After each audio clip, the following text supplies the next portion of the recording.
जाना जाता था as a industrial hub in the Asia, कि फरीदाबाद में जो इंडस्ट्री थी एशिया में नहीं थी, बल्कि नंबर 1 पे आती थी एशिया के अंदर की जो इंडस्ट्री है। यहाँ पे जो अब फरीदाबाद में मदर इंडस्ट्री नहीं है, एक तो मदर इंडस्ट्री होनी चाहिए। अब इंडस्ट्री को चलने के लिए सबसे ज़्यादा ज़रूरत होती है पावर।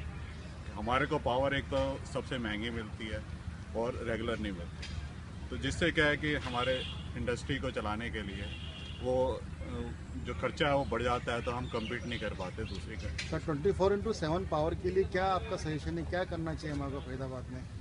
उसके लिए बेसिकली तो जो पावर सप्लाई है वो अच्छी होनी चाहिए, ट्रांसफार्मर अच्छे होने चाहिए। क्या आप सोचते हैं सोलर एनर्जी वगैरह को हम इंट्रोड्यूस करें ताकि ये पावर? नहीं, सोलर एनर्जी तो होनी ही चाहिए, तो बेटर ही है। अब सोलर एनर्जी अगर मैं अपने घर पे या इंडस्ट्री में लगाना चाहता हूँ तो इसकी इन्वेस्टमेंट कॉस्ट ही बहुत ज़्यादा है, 1 किलोवाट की करीब 1.5 लाख रुपए है।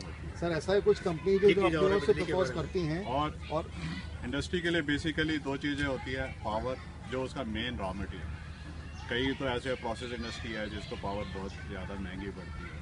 दूसरी सबसे बात है कि इंडस्ट्रियल एरिया जो है वो इतना कॉस्टली है कि हमें इन्वेस्टमेंट ही, जैसे अगर हमें एक फैक्ट्री लगाने के लिए इतना इन्वेस्टमेंट करनी पड़ती है, उससे हमारा क्या जो आदमी की जो कैपिटल है उसी में इन्वेस्ट हो जाता है। तो एक बेसिकली हमें जैसे चाइना जैसे एग्रेसिव ज़्यादा हुई, रीज़न बीइंग है वहाँ पे फ्री लैंड मिलता है, फ्री इन्वेस्टमेंट मिलती है, फ्री रोड्स मिलते हैं, ताकि वो इंडस्ट्री को चलने के लिए बहुत ज़्यादा जरूरत है। हमें अधिक सुविधाएं मिलनी चाहिए इंडस्ट्री चलाने के लिए। बेसिकली हमें जो इंडस्ट्रियल लैंड है वो फ्री मिलनी चाहिए। देखिए फरीदाबाद एक इंडस्ट्रियल सिटी है और हमारी इंडस्ट्रीज के लिए और बेहतर सुविधाएं मिलनी चाहिए। सर इस बारे में मैं आपकी राय जानना चाहूँगा, फरीदाबाद के बारे में आपकी क्या राय है सर?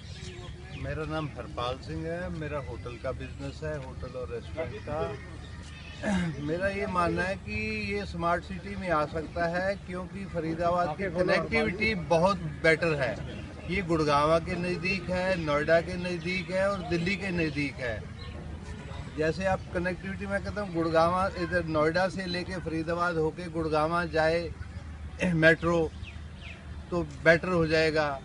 और ये एनसीआर में यहाँ क्राइम रेट सबसे कम है फरीदाबाद में, ये बात है, सबसे कम क्राइम है। आप नोएडा देख लो, गुड़गांव देख लो, इवन दिल्ली देख लो, फरीदाबाद का ये बहुत बड़ा अच्छी बात है।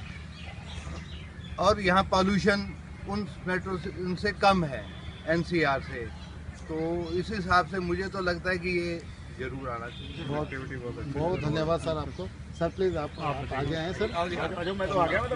मैं बोल देता हूँ फरीदाबाद को आपका परिचय दें पहले। मेरा नाम राजेश ढल है और मेरा फुटवेयर का बिजनेस है। फरीदाबाद को स्मार्ट सिटी में आने के लिए जो सबसे ज़रूरी चीज़ है वो